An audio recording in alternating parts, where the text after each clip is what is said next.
As parents and future students, we understand that there's a lot that you have to think about.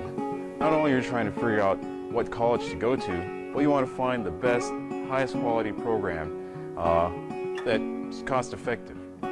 So Jonathan and I are going to take you through the process of how to select a good flight school, how to ask the right questions, and how to be comfortable with the decision that you've made. Cool. Boeing just released a study that said over the next 20 years, the major airlines are going to be looking for 6,000 new pilots to replace those that are retiring and the growing demand in the industry. So if you're wondering if there's going to be new jobs in the near future, wonder no more. They are there. Now, airlines aren't the only ones that are hurting for pilots. Business aviation is huge, and they've been feeling the hunger pains for pilots for years. So if you have any questions about where the opportunities will be, ask no more, because they're all over aviation.